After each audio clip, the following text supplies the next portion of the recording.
I see we are already at 80 participants, very nice. Record to the cloud. Oh, I see the recording started.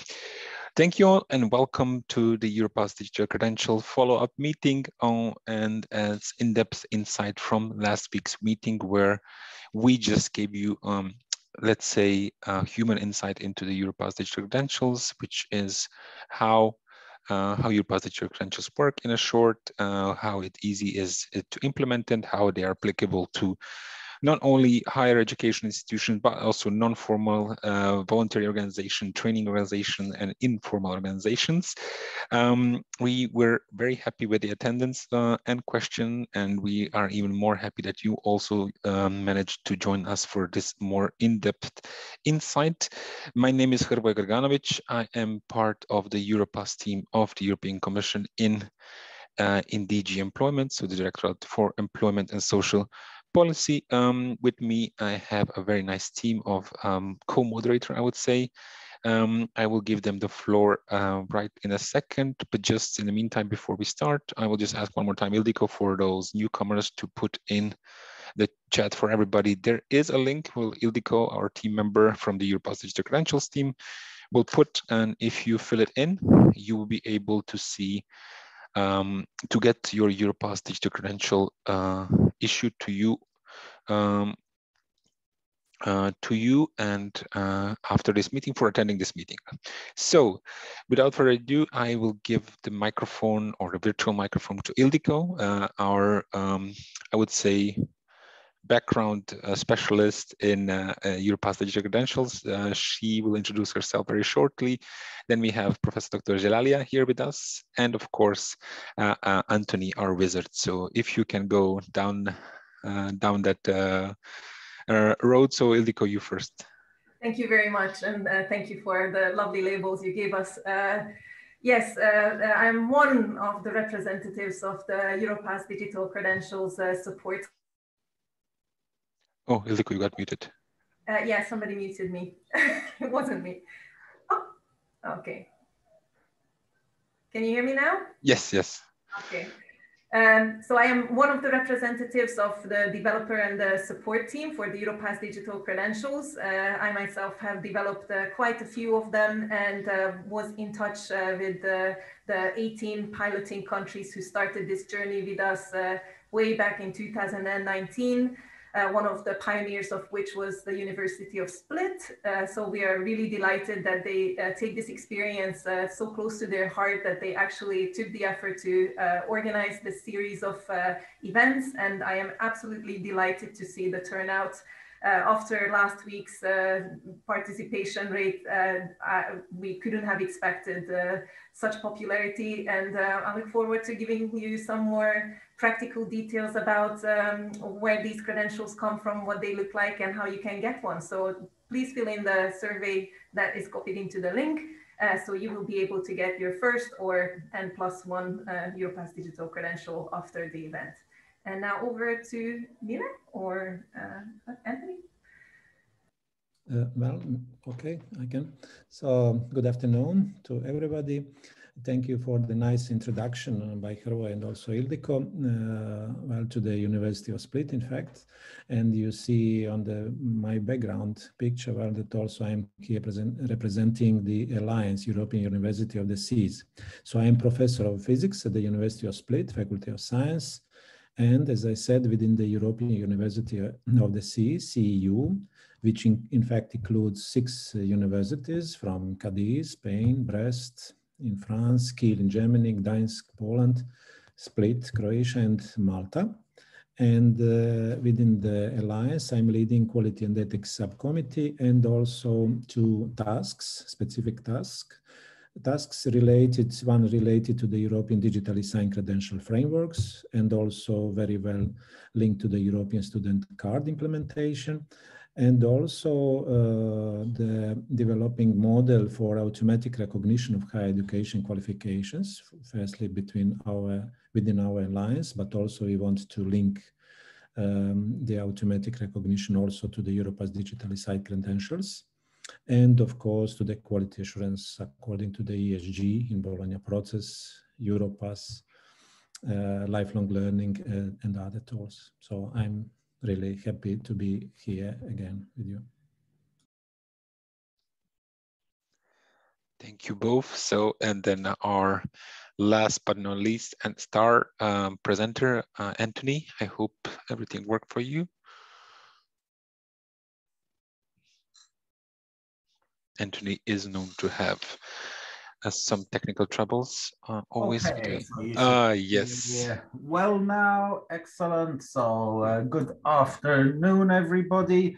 I'm going to be running you through a little bit of the policy context of digital credentials and give you a very, very high overview of the infrastructure we make available to users. And then after that, we will be passing on to a demo. Just clicking a few buttons here to make my screen share work. Here we go.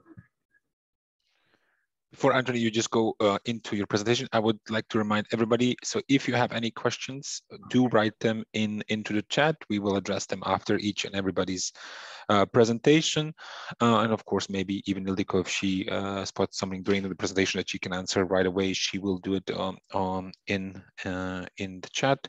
But I would also like to add that this whole presentation and workshop will not be just dry information that you can find, but actually we will also present from the University of Split or the CEU Alliance also how it, well, I would say in quotation mark, it is easy to implement it, and how it was for them to issue almost 500 Europass Digital Credentials to their students for event that they organize, so which is also the main reason why we are here. So it is possible, it is open to everybody, and it is applicable to not only higher education, training institutions, and I would go as far as a non-formal education, but Anthony has his best way of explaining this, so I will let him do this.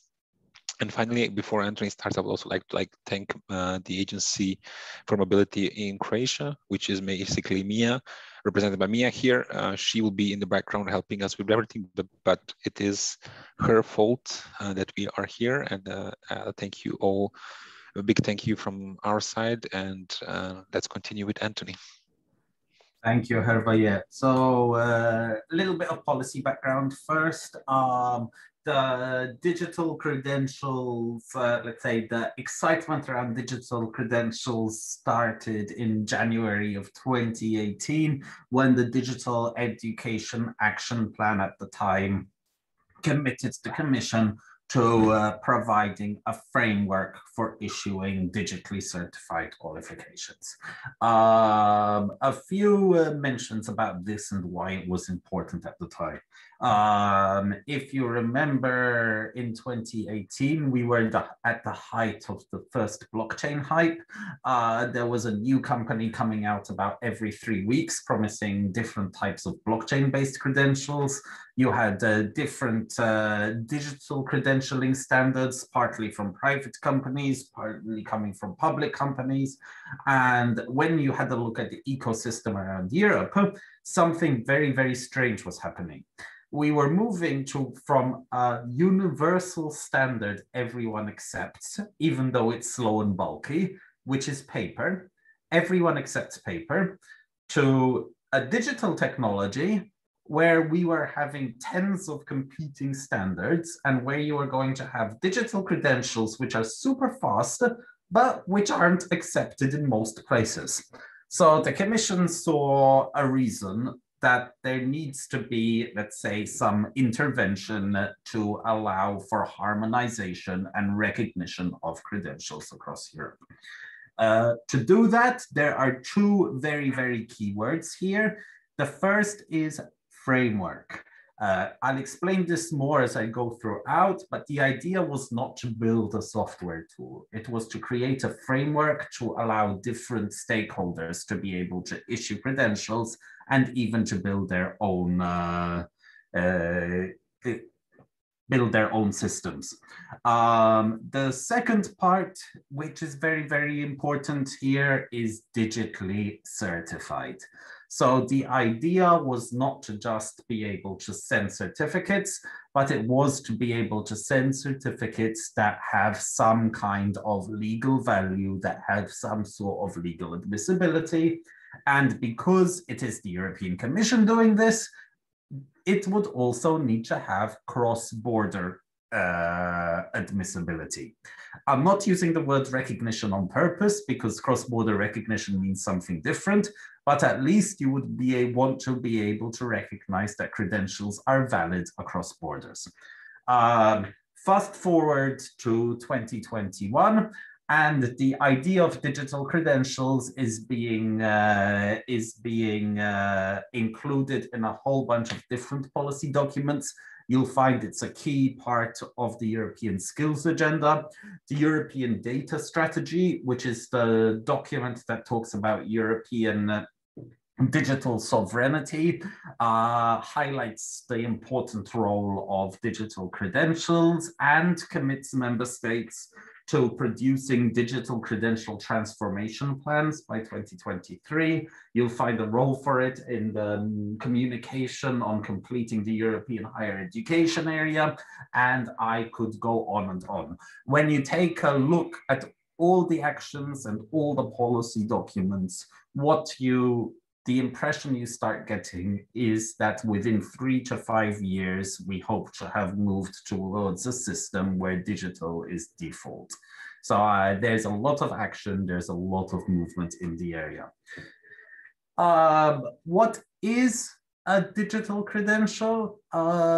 So a digital credential is very, very simple. It's an electronic document that says something about you. That's it. At the highest level, a digital credential can be, a digital credential could be anything from your driving license to your identity card to a pass to get into a concert to a lot of other things. What we call a learning credential is slightly more specific, and the learning credential describes that the user has certain skills or has achieved certain learning outcomes through formal or non-formal context. So this is a very, very important concept. What type of credentials can you issue during using the infrastructure? And the answer is you can issue anything that represents any kind of learning. You can get a credential for participating in this webinar, and I believe you will. You can get a credential for your entire degree program and all the submodules within that. You can get a credential for an apprenticeship. You can get a credential for a job recommendation for your employer. Any document that says you have learned something or you have achieved certain skills can be described as a Europass digital credential. So this is not something that's just for diplomas or just for certificates or just for vocational. It's really for learning in the big sense, any type of learning. To do that, we developed something called the Europass learning model, which put very, very simply is just a system of describing all these different types of learning. So what can you do with digital credentials? What the infrastructure does is allow users to do a number of functions. It allows you to identify who issued the credential and who is supposed to receive it. It allows you to issue credentials, so create credentials and send them to students. It allows you to store credentials, which, as goes the name, you can store them. It allows you to verify them, which means it allows you to check the authenticity of those credentials. And it allows you to share those credentials with employers or with institutions you want to enroll in, et cetera, et cetera. And these are, let's say, the 5 big functions of the system. For each of these functions, we have a software component that allows you to actually use the function, which is what we will be demoing after this. To do all of this, we developed a framework for digital credentials. And I'll spend a few minutes speaking about the framework, because the idea of a framework is that it's something that can be implemented by different parties. So when you look at it, it is made up of, first of all, ADAS. ADAS is a set of legislation, standards, and software that talks about how to create digital seals, digital signatures, and how to make digital documents legally binding. ADAS is a directive that is directly applicable in all member states, which means when you sign a document with an ADAS seal, it is automatically considered to be a real document in every member state in the EU. The second part of this is standards. So before building any software, what we've actually done is we've written a set of standards and said, this is the information that goes in a digital credential, and this is how it should be coded. This is how you build a digital credential. This is how you store a digital credential. This is how you share a digital credential. And these are, let's say, a mixture of information standards and technical standards. When we got those standards, what do we do with them? We implemented those standards on the Commission servers. So we implemented them into the Europass, and the Europass is running some software based on those standards. The reason I'm making this distinction is because any software developer in Europe, or any higher education institution in Europe, or any other type of organization can take those standards and build their own software that is compatible with the framework. So we imagine issuers around Europe and wallets around Europe interchanging credentials, and not everyone using one single centralized commission system. When we look at our internal projections, we think that in the future, less than 5% of credentials will actually be issued via the commission system. Most of them will be issued from on location by providers. The last part of this, to make this easier, because building software from standards is not the easiest or cheapest thing to do, since as the Commission, we have already built one for our services, we are open sourcing all of that software to make it much, much easier for anyone to actually implement those services themselves. They can start from our own software, they can adjust it, they can implement it. So this is basically the opportunities you have for interoperability. You can use our data model to describe your learning in your own system. You can use our services to issue credentials, or you can develop your entirely new applications based on our standards and services. As I mentioned, the first implementer of this is Europass itself. And inside Europass, we already have 1.8 million people who have opened a wallet that can receive credentials. So that's 1.8 million people who already have wallet addresses which they can give to their institution and receive credentials in it. We add about 10 to 15,000 new users every day on top of that number.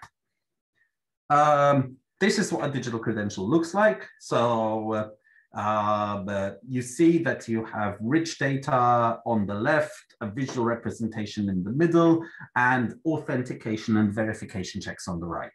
I'll say a couple of words about the right-hand side, because the right-hand side is where really the magic of the credential is. So these checks are what guarantees to you that the digital credential is real. The format check makes sure that, for example, if this is a diploma supplement, that all the required fields in a diploma supplement have actually been filled in. So you can make sure that for that type of credential, it has been filled in correctly. The seal, this is what makes sure that the credential has not been tampered with. If the student were to go in and change any letter of the credential, even one, this check would instantly fail. It's essentially technologically impossible to change the credential and not be caught by it, at least with today's technology. So you have the same encryption that protects your bank account, protects your credentials. It's that secure. Also, within this check, it tells you who is the institution that actually issued it. Again, for an institution to get an e-seal, they have to prove to a registration authority who they say they are. So it's impossible for me to issue a credential on behalf of the University of Split, for example. I can't fake the university. The third part is revocation. Is this credential still valid, or has the university cancelled it because they found I copied my degree, for example? Fourthly, accreditation. Now, accreditation is super important because I might be able to say that the University of Split really issued this credential, but that doesn't tell me that the University of Split is an accredited higher education institution in Croatia. So for that, we have an accreditation check that will be able to tell you if this institution is actually accredited to issue that kind of credential. Now, this is important because if I'm going to issue you a certificate of participation for this webinar, I don't need accreditation to do that. It's a webinar participation certificate. If I'm going to issue you a degree, for that I do need accreditation. So the system is able to recognize different types of credentials, and depending on the type of credential being issued, it will check if the accreditation is valid and what kind of accreditation is valid. The last part of this is validation, and validation basically tells you if the credential is expired or not. For university degrees, that doesn't really make a lot of sense, but for example, IT certifications or diving badges and all, there are, let's say, lots of other credentials that have validities or that expire, for example, after 3 years, and we are able to check that as well. The last bit I will say here is that the credential can take a lot of rich data. So you can include a simple credential and just say, Anthony has achieved a diploma in sociology, but you could also include data about what they learned, where they learned it, with what institutions, learning outcomes achieved, entitlements. So the amount of data you include in a credential is up to you. We can take pretty much any amount of data you want to include if your use case requires rich data, or we can do very, very simple credentials if your use case doesn't require rich data. Last thing to mention is that we are piloting this all over Europe. We have 18 countries that are in some stage of piloting. Here it's worth thanking Croatia again, because Croatia has been one of the most responsive countries with this, thanks to the initiative of the University of Split. And I will pass on to Ildiko for the demo.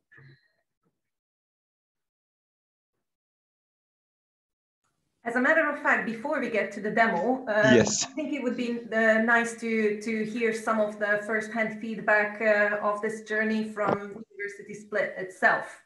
So let's do that, and then I will wrap up with the connecting the dots.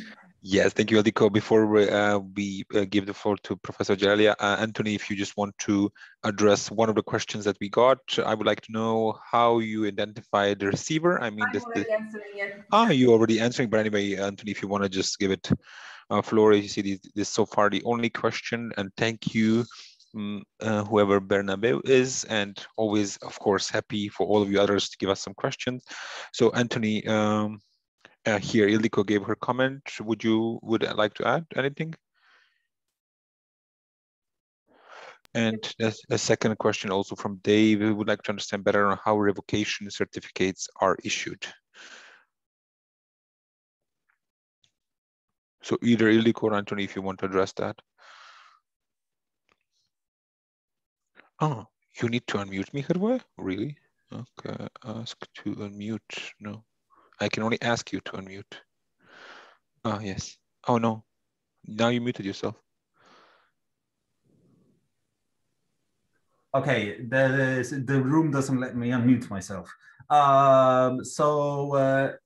To answer these, so first of all, in terms of the recipient, we don't do a verification check of if the recipient is who they say they are automatically. It is something that we intended to do, but it is essentially very, very difficult to do technologically at this point in Europe. even though we have electronic IDs in Europe, those electronic IDs are A, not as standardized as you would think they are, and B, they don't cover a lot of use cases. So for example, not all countries include your old maiden name on your ID. If I change my name or if I change my gender, it breaks it entirely. There are lots of other examples you could go into here, but essentially what we found is if we try and verify the owner automatically, there's all sorts of different ways it breaks and we can't provide a quality experience to users. So at least on this one check, what you do is you do it the old-fashioned way, which is when somebody presents their credential, you also need to ask them for their ID card or proof of identity. Europe is working on some quite advanced technology projects to solve this, and we imagine this is something that could be integrated into the infrastructure, probably on the 3 to 5 year timeline. But I mean, at the moment, it's just very, very hard to do in a Europe-wide across Europe. I see there's another question about revocation certificates. At the moment, we have not implemented revocation yet. So revocation is coming sometime next year. But when we do implement revocation, revocation will be able to be done in 2 ways. You will be able, as an institution who issued a credential, you will be able to publish a notice that you have revoked specific credentials onto what's called a revocation list, which is basically just a public register of revoked credentials, and then our software will check against that. One innovation which will be had in Europass, though, is that we will also allow competent authorities to revoke credentials. Example, if there was a fake university issuing credentials in a member state, a court could actually issue a wildcard revocation and revoke all credentials that had been issued by that university between the time period, even without knowing the specific IDs. So we will also have this ability of wildcard revocation by competent authorities. I'm just seeing if there are any more. No, as far as I see, no. But anyway, if you have any other questions, just write them in the chat and Ildiko and Andrew will gladly answer. We give the floor now to Professor Jalalia, who will actually tell you what was the experience of implementing Europass digital credentials and actually issuing almost 500 of them. And I give the floor to you, Professor. Thank you. Thank you, and I'm going to present you. Just give me a second. I suppose. So is it on your screen? I suppose, yes. Yes, it looks good. Very good. Okay, so well, quite briefly, I'm going to present you some of our experiences within the University of Split, but also as a part of the European University of the Seas. So how we in fact started, so briefly also Anthony and Ildiko already explained that we are part of the piloting project at the level of the European Commission. Well, but I mean the idea at the level of the University of Split well started at the right time with the new governance of the University of Split, which was very strong oriented to the internationalization and also relevance and quality of higher education and also scientific research. So it was a good time for us to bring something new. And at that time, nearly now, well, a bit more than 2 years ago in Brussels, I attended at a very, very motivating presentation of the full plan, in fact, of the new Europass framework, focusing to the Europass Digital Credentials.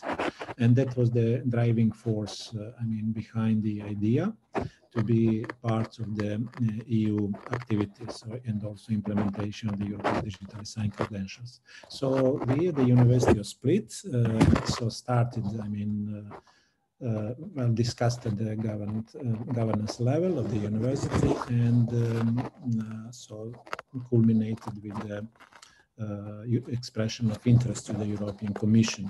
And also at that time, it was an open call for the new projects within European universities, and together with other other 5 universities, in total 6 universities.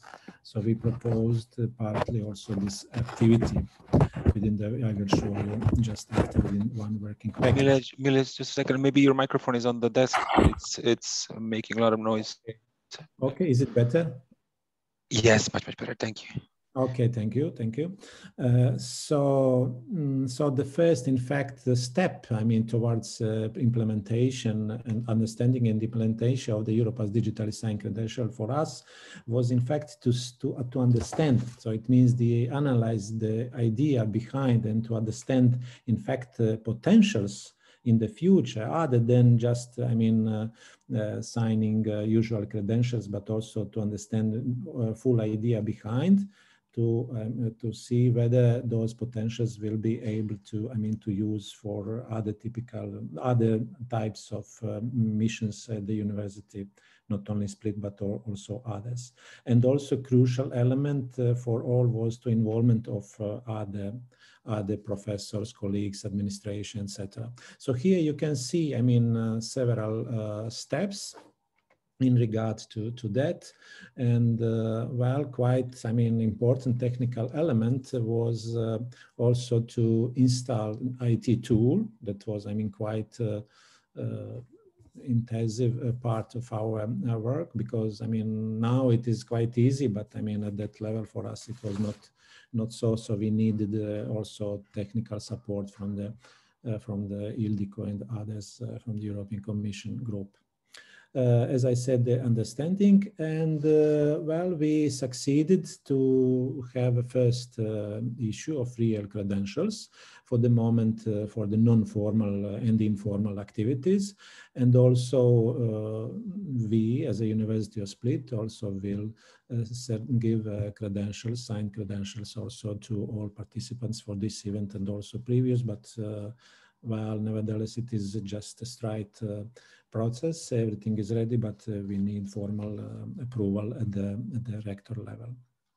And now, within the University of Split, in fact, we are preparing all documents to widen this framework to all other institutions, universities within the European University of the Seas, so preparing trainings and guidelines for the full implementation. And also we are facing, I mean, not formally within our university, but within our colleagues at the CEU project Alliance, some technical issues regarding e-stamp, etc. So very briefly, I mean, on the project. So as you see again here, there are 6 universities from 6 countries and 6 seas. That's why the name is the University of the Seas. And the Europass Digital Credential Framework implementation is within the working package 2, which includes not only this part, but also full comprehensive elements related to the mobility of students and staff, etc. And part task 2.4 is related specifically to this part. But also we are focusing to relate to the automatic recognition, which is also part of that working package, European student card, as I said, and also some other elements. So what is, I mean, as I said briefly already now, so what is the behind interests of the University of the Split? As I said, it is really wide potentials, very attractive potentials of the European digitally signed credentials, as we see, I suppose, right, well, to be easily implemented also for the research activities and different missions of the university. So, so we went through the conceptual testing, and also we have interest to implement fully within the CEU universities, but not only stopping at that level, but also to key stakeholders we have. So what does it mean? It means that we already now are trying to include our stakeholders, for example, employers. In Split, we already discussed with some of them, well, to understand the idea and also to use our credentials future for our students. And that's what we want to widen also within the full European University of the Seas. And then after, let's say, success with this implementation, so our interest also is very strong to widen to all other higher education institutions, not only in Croatia, but really in EU, even if it is possible to widen outside, and not only higher education, but vertically to go to other education training institutions and various stakeholders. So what are challenges? Of course, we have faced a number of them, and here are just some of them. Probably most of newcomers would face. So I would say, again, I don't know whether it is part of my profile, but always as a physicist, I like to understand really full potentials behind the analytical base, etc., the concepts behind.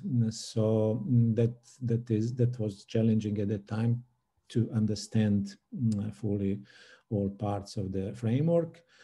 Also, in addition, not just potentials and concepts behind, but also specifically IT elements and technical understanding of the e-seal. So where to find the e-seal, what is the appropriate institution. So now everything is clear. I mean, at the platform of the European Commission, so guidelines that, those guidelines are now very transparent, but at that time when we started, so everything was quite new for us. So which type of the e-seal is for that? So what is the operating system it is possible to use for this Europass digitally signed credentials? Because at that time, I don't know whether now is open. So for example, Mac operating system is not well for this part. And also to understand data model. Nevertheless, data, they are very simple. Learning outcomes and such things, levels, title, etc. But still, it was not, easy to understand. So how they are organized, expressed within the XML file. And also quite challenges and still is to integrate existing databases for, well, of course, our university, but all other universities and schools and other institutions have their own databases on credentials, diplomas, etc., with all elements to describe credentials, from learning outcomes to any other data types of data. So the still challenging is to integrate this data model without additional updating or writing the same data, but just to integrate, and also to integrate with other tools. So we are around with the different tools at the European level, Bologna process, etc., but also institutionally. So we are talking about automatic recognition, of course, quality assurance according to the European standards and guidelines, so mobility, etc. So we want to also in a right way to integrate everything with the Europass digitally signed credentials. And also sometimes, well, it seems for Croatia, everything is ready regarding the legislation, but it was, still consuming, it was consuming to understand whether everything is ready or there is a need to change from the, top national legislations or maybe institutional, but it seems, at least for us, everything is ready. And challenging is still is to motivate administration around, because they should take some responsibility and actions regarding the issuing credentials. And so what are activities, well, in order, so how we went through and overcome those challenges. So guidelines and explanations of various elements of, from our colleagues from Ildiko and Anthony and other colleagues. So they were all full-time with us, so without this support, written and I mean even trainings, workshops, etc. So it would be much, I mean, harder. Even probably without any success. So trainings, meetings, workshops, guidelines, documents, everything was, I mean, very well supported for our actions. So also, I mean, non-formal communication to experts. And which is, I mean, important for all new activities without motivated individuals at the institutional level, so it can't work. So there were enough individuals at our university, but also our partners within the European University. There are enough, and so then it is easy to learn, because if there are motivated individuals, so it's not hard to learn and to go on, and support by the governance, rector, vice rector, etc. So that is key, a crucial element to overcome all issues. And it seems that this idea, I mean, Europass Digital Signed Credential Framework within the full digitalization agenda came to the table at the right time. So what is the best idea? In fact, the idea with the right time. And having examples, so also such kinds of events, and also, I mean, full actions regarding new examples of credentials, so that helps a lot even further to understand and to go on. So what are our further interests, I mean, regarding the implementation of this Europass Digital Signed Credential framework? So to integrate to the database of institutions and programs accredited according to the European standards and guidelines, which in fact was clearly presented by Anthony.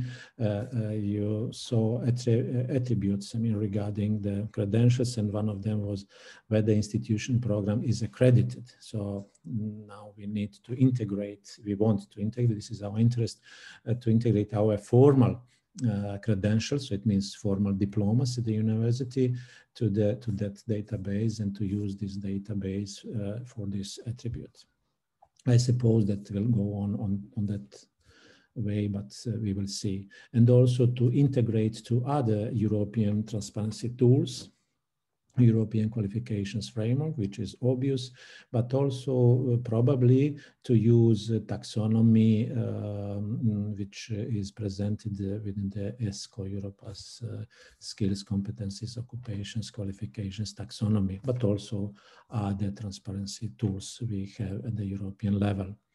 And to analyze other potentials, to see the, I mean, the way where the Europass Digital Credential Framework is going, and to take these potentials for other missions of the universities, as I said, research, but also there are other different missions. So that's in fact, I mean, brief presentation from our side regarding the experiences, but if you have any other further questions, so I am open to answer. It's always nice to have a speaker where you do not have a lot to follow up on. Thank you, Professor Zelalia, for everything, and I really encourage you, the participants, as I said, a lot of you are representing higher education institutions. If you have any questions, please do type them there. We will also write them and ask them later on. But for now, we have Ildiko. So you now had the policy side. You've seen the side of the implementer of the university and how it can go. Now we have actually a showcase of the tool and how it works in real life. So Ildiko, please do take the screen, and for all of you, just feel free to ask any questions in the chat. Thank you very much, Javier. And once again, let me remind you that if you would like to receive a credential similar to what I'm going to show you in a minute, fill in the survey that is linked there. We already have 39 participants signing up, so that's very good. 39 of you will be that much richer by the end of the day or within a couple of days' time at the very least. So where to start? Can you see my screen? Okay, excellent. So Europass, as Anthony mentioned, is the first implementer of the infrastructure. So the so-called Europass wallet, where people can receive or upload their digital credentials, is already embedded into the Europass platform. And as Anthony also mentioned, there's already 1.8 million wallets already ready by all those people who may have only registered an account to create CVs. They may not even know that they have this wonderful thing that is called the Europass wallet, where they can get Europass digital credentials. So I log into my account, and another response to one of the questions, since you have to authenticate yourself when you log into the Europass, that's your first level of defense. It's not as straightforward or as easy to get hold of just a random Europass wallet. You really have to commit to having this wallet. So once you go to your profile, you will be able to see this familiar screen of all your opportunities for jobs and learning opportunities. And if you go to your library, that's the area that is divided into various sections, including CVs, cover letters that you are preparing for job applications or admissions. And there's a dedicated section that is called certificates and diplomas. And if you have been to the survey, you will see that this tiny, probably unreadable 8-digit alphanumerical string is your wallet address if you're using Europass. And of course, since I'm very busy developing and receiving these, you can see that my wallet is already populated by a lot of very interesting digital credentials. And if you click on any single one of them, let's just look at the very last one I received, you will be able to see that these are not just boring looking blue and white EU documents. You can highly customize your credentials if you are a higher education institution representative, as many of you are. If you're worried about how your digital credential would look like, you needn't. You can customize the look and feel of your credential to resemble the look and feel of your traditional paper-based certificate. And you are able also to bake in so much more information that you would normally be able to display on the preview of a credential. You will be able to see information about the issuing organization, as much detail about the credential owner as you would like to put in. Now, for the participation at this workshop, as you can see in the survey that we published, we are only asking for your name and date of birth and an email address or a wallet address. That is sufficient enough identification of a person to receive a Europass digital credential. But if you are issuing more complex or serious credentials, such as degree level qualifications, needless to say that you would probably like to make your credentials bulletproof, and you would probably like to provide person identifiers such as student card IDs, passport numbers, or national identification numbers. Many countries use registered address, etc., etc. Our data model is so big, it will give you an opportunity to log any information that you can think of, or at least that's what the many, many months of pilots prove. You also have a section to detail achievements, and achievements would be able to tell you about learning outcomes that are related to achievements, as many as you care to bake into the data, volumes of learning, how long a learning opportunity was, what thematic area it represented, the mode of learning, the language of instruction that can be multiple languages, the settings, whether it was formal or non-formal educational learning, the opportunity type, and lots of other information that you might want to communicate about your learners' achievements. And the same applies to the activities that you would like to document in your credentials. Now, let's say that I am the issuer who is going to send you your credential. What is it going to look like? If I go to the Europass Digital Credentials issuer platform, I can see a list of steps that I can follow. If I'm an absolute novice, then I can start by checking whether my brand new qualified electronic seal is working as intended. If I don't know much about how to prepare data and issue credentials, I can click on the how to prepare your data, and I will get lots of information about preconditions, what I have to download, what type of trust service providers exist in my country to contact and acquire a qualified electronic seal, what the difference is between the electronic seal, electronic signature, advanced seal, qualified seal, why we need the qualified, etc., etc. And once I'm familiar with the preparation steps, I can move on to building a credential. Building a credential can happen in 2 ways, actually 3. But for the demonstration purposes, I would like to mention the online credential builder that is a purely online browser-based credential building platform, if you would care to open. Okay, here we go. And this would be, again, your platform where you log in with your EU login ID. Nobody else can see these templates that you're building.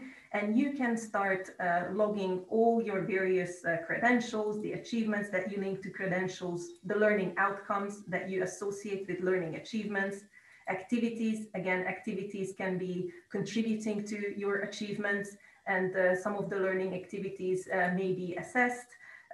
You can have a list of organizations that are involved in the production of your credentials. It's not always a single organization. Sometimes the issuing organization is a national entity, and the institution that's conducting the learning activities is different.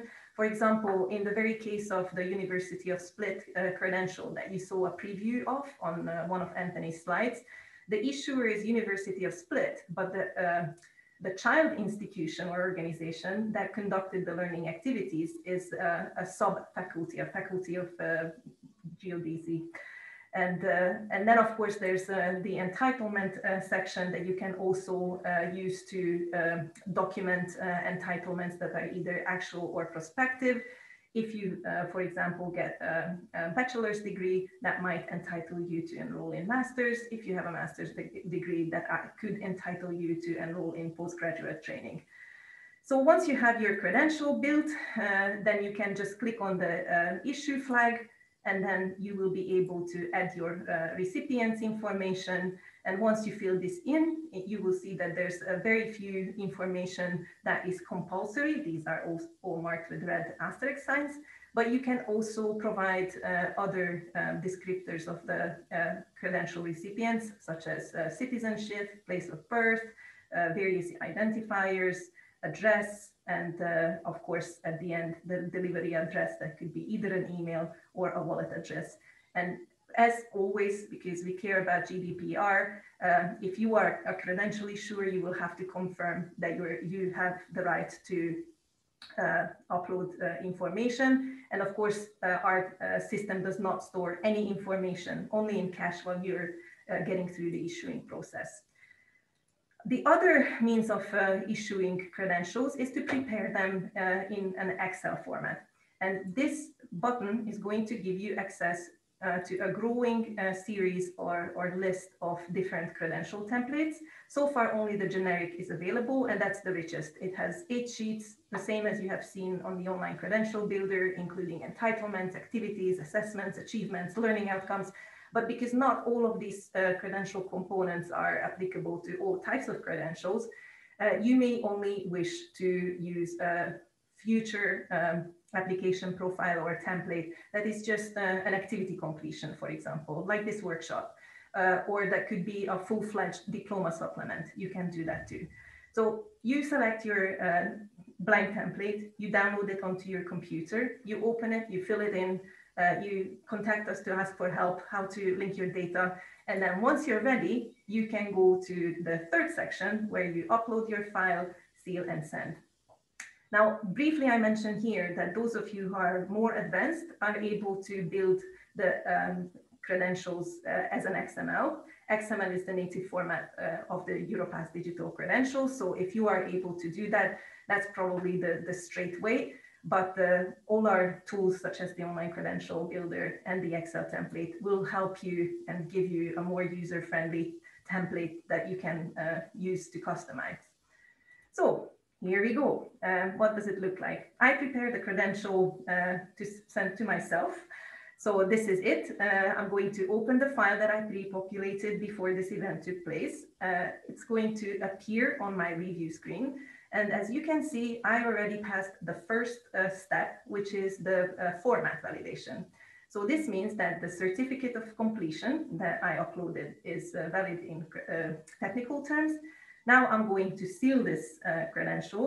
I already have Anthony's qualified electronic seal plugged into my computer. I have all the software running that I need, which is NetSU. That's one of the software that will connect your device with the Windows Key Store. And the Nexus, this is a software that is specific to this qualified electronic seal. Other trust service providers use others, and they will always give you the necessary software to make your key work. But now I'm all set. I'm going to check, select from the Windows Key Store Anthony's electronic signature. It will say that this is a qualified electronic seal. And I use it. I confirm that this is me. And this is the step where this notification informs you that whatever information I gave in the Excel sheet that I filled in with all my organization details, if I try to give myself away as MIT, it's not going to work. All the organizational information is going to be replaced with information coming from the seal, which is going to identify the issuer as Anthony. There will be a place of issue that is Slovenia, and the date and time of the issuing is right now. So I proceed to sealing, and it's only going to take a few seconds. If you have more credentials that you're uploading, then it might take a couple of minutes, but this is it. And if you would like to see what your credential looks like before you send it to your students, you can just click on this eye icon and you will get a preview screen. I'm going to enlarge. Oops.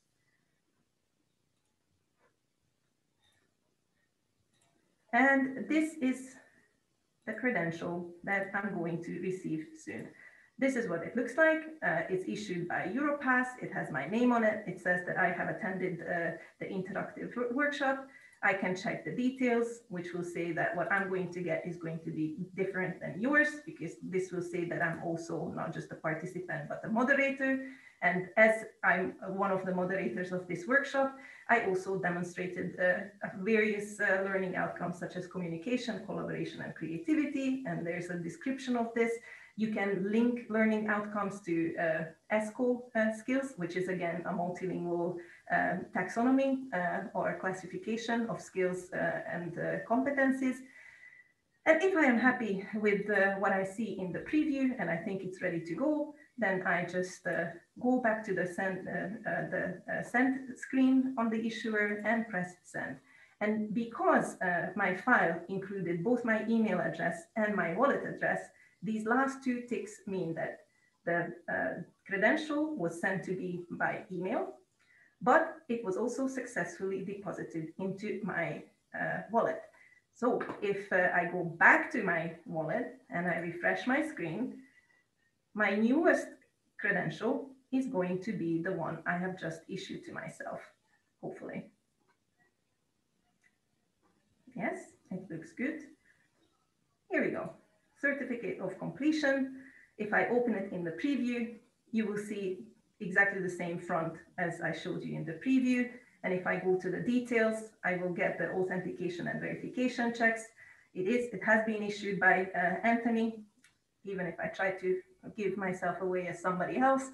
And then all the information that I showed you before is going to be available here as well. And if I think that I would like to apply for a job as a moderator, I can just share this credential with somebody. I can create a share link. Let's say that I would like people to be able to access this credential until the end of the day tomorrow. And if I copy this link and paste it into an email or a job application, then the third party with whom I'm sharing this credential will be able to have the view of this and only this credential from my wallet. I do not give access to my entire wallet, and I restrict the time period for which this share link is available.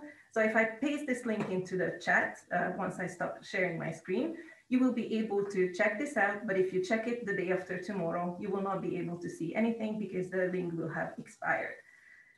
Okay, I think for now this may be enough of an overview. So I'm going to stop sharing right now. I have lots more that I can tell you about credential data building if you're interested. So let's give the floor to questions. I'm sure I have missed a lot, but I haven't seen the chat while I was talking. Thank you, Ildiko, for this very, very swift presentation of a very complicated tool. I would also like to say that Ildiko also made, together with the team, a series of videos explaining this this step by step. So maybe Ildiko, we can share it here as a link. So if you maybe missed something, there is a video available, of course, online at the EU library, UAV library, which you can watch, which you can send to your digital department of the university organization you are part of. And of course, it might, if you're also even more intrigued, but you have still questions, there is an email that was already shared. I'm pretty sure we can reshare it here. You can always write to the Europass Digital Credentials team, and they're really, really happy to help you implement this. Ildiko, I think there was one question I saw, which is, how much does this cost? I would always say it costs you as much as you already pay the people issuing your credentials and putting them in paper, but I'm pretty sure that's not what people were asking. So yes, how much does this all cost? It's going to cost you the amount of time that you spend on it. And I have to say that it's not just rosy. You have heard the previous presentation of our early implementers journey and experiences. We tend to get the feedback from our piloters that there's a reasonably large upfront cost because you have to familiarize yourself with the data model. You have to figure out how to work these templates. You have to get a qualified electronic seal, and that means that you have to get your legal representative without whom this is not possible. So you have to get a buy-in from the leadership of your organization, get them to the trust service provider, as if you were walking to open a bank account. And then once that process is finished, and that costs anything between, I think the cheapest is 80 euros for 3 days, 3 years. Some countries give packages by timestamps. The conditions all vary, and we don't have full information, but it's not too expensive. Another feedback that we received from actually Slovenian implementers, they calculated that the amount of money they would save by just cutting out the printing house and the subcontracting and the special paper and special binding will make it more profitable within 3 years' time, I think. So for a while, they will be issuing both. Obviously, we have a transient period when people want to make myself familiar with the system. They want to make sure that the students like the digital credentials, and they have the opportunity to probably have both. But what we expect to be the trend is that digital credentials are going to take over in a longer period of time. And another thing that is important to mention is that as we have two different ways of implementation, Anthony mentioned that in the long run, there will probably be less than 5% using the Europass infrastructure. That portal will always be there, free of charge, just like every European service. And you can always use these. Also, the Europass accounts can be registered for individuals for free. So that, from that point of view, it will cost you nothing. But your institution might already have a student information system or a learning management system that you would like to enhance with a plugin or a component that would help utilizing your existing database to work with existing data in that system and just connect the course enrollment and assessments with the output side of digital credentials. So if you are interested in that, we have been in touch with vendors.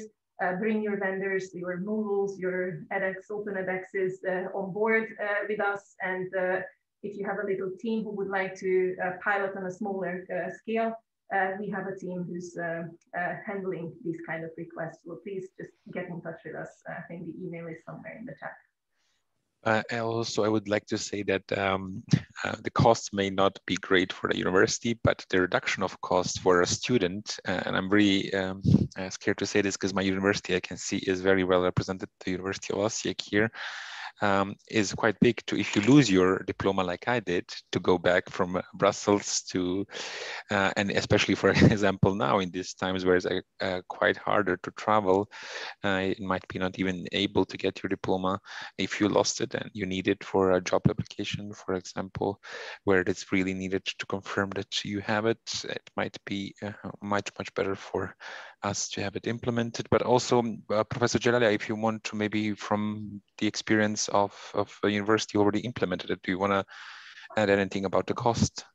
Yeah, well, for the university, the only cost is, I mean, very simple regarding the e-seal. So, but it is, I mean, just a couple of hundreds of kunas, or it is a couple of tens of euros, something like that. So it's practically nothing, but for students is totally free. So there are no additional costs for students, for, I mean, for other users. So it's fully free. And we expect also, I mean, that it will be, as Ildiko said, I mean, the platform, the European Commission will stay free for, I mean, for any. So it means that for all of us, in fact, for users, for universities, for, I mean, institutions, will stay fully free. And also seeing this in a bigger picture, as Europass indeed will stay free for all users in the future. Of course, also Europass is getting interoperable, as we like to say, or will be able to work together with other private organizations, platforms, and as it was before with the old Europass. So basically, if everything slots into place as it should, you'll be able, as a user who has a full profile, their diplomas, existing CVs, cover letters, one click, apply to another organization who also has implemented interoperability, so co-functioning with Europass, and these tests should take a few seconds, and maybe also the private organization will have it easier to get the right people who they want, and already with the first step, evaluate that these people have the right diplomas, that these people have the right experience, that these people have the right skills. But yeah, this is a much bigger picture, maybe for another meeting. Ildiko, you can always interfere. Now that I can actually see the chat, there are a couple of questions that I would also like to address. And that's the first one from Dave, the Europass wallets to be created on behalf of the users. The answer is yes and no. What we have installed in place right now is something that we call the temporary wallet address. So if you are sending an email, if you're sending a Europass digital credential to a recipient by email, they will receive a notification that they have received this credential in a temporary wallet. But this means that they would have to claim this wallet because the wallet doesn't exist. If they register a Europass account with the email address to which they have received the credential, which means that they would have to create an EU login with that email address, then once they create the EU login ID and the Europass account, when they log into their Europass, voila, they will see in their library the digital credential waiting for them. So that's the way you can create the wallet for the students. But because this is all a citizen-centered service, you will not be able to check whether those wallets have been claimed. You can just hope that the recipients of your credentials want that credential bad enough to claim it, either via the wallet or by downloading the attachment. when all of you who supplied your details in the survey, if you gave me your email address as well as your wallet address, you will see the difference. When you receive the email, there will be an attachment, which is the signed XML file. You can just download that and save it on your desktop.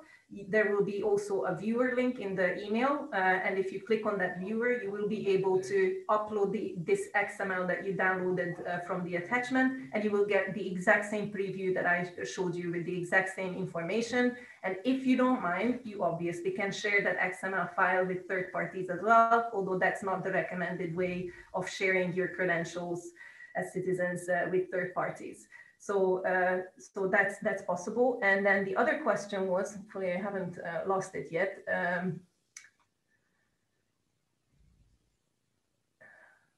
The sealing. So one of the developments that we are currently working on, and it's in our next release by the end of next month, is the mandated issuing, which means that one organization can sign on behalf of others.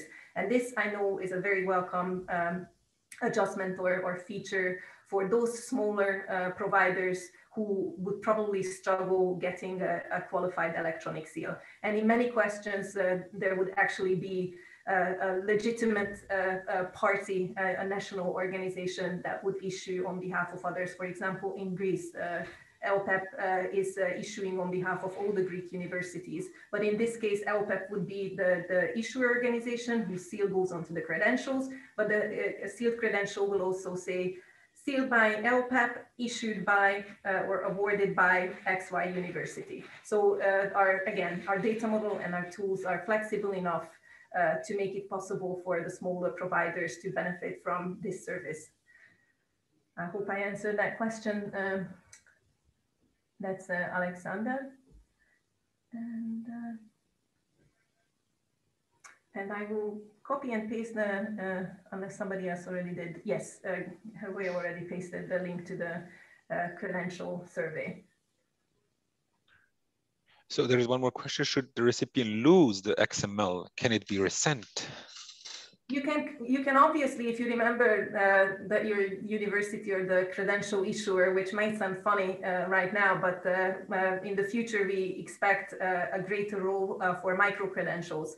So for example, if you ever completed a MOOC on FutureLearn or Coursera or Udemy, you might need those little smaller credentials to prove that you are a qualified, if you like, project manager, or you know how to use Excel or Word on an advanced level, or programming languages, etc., etc.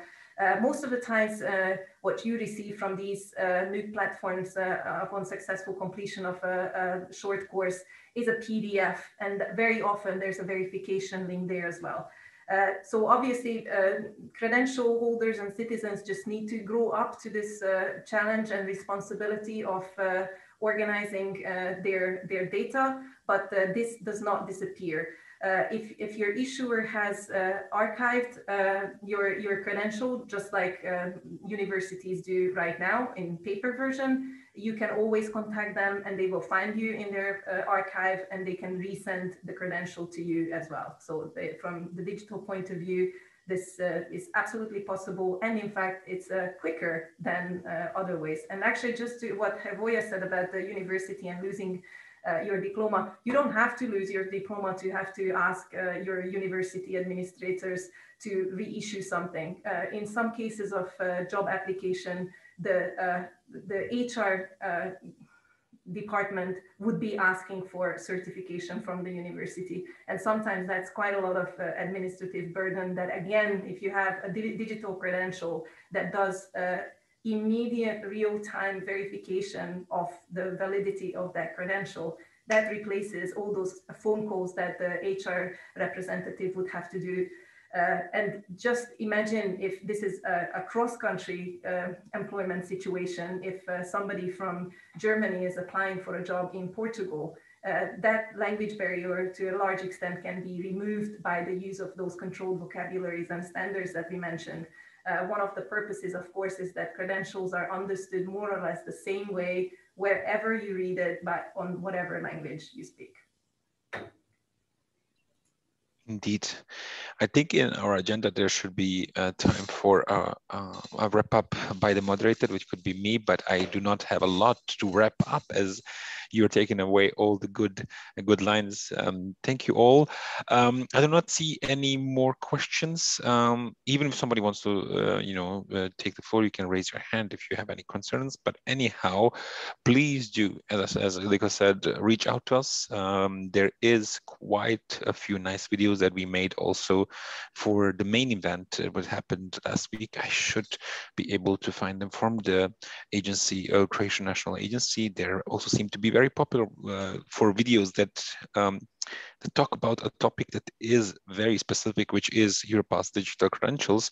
It's showing it from a person to person, or student to person, or university to student perspective, which basically says that these are not just the zeros and ones, but actually help your student administration, help your employers, help your HR, help the university and student in the end.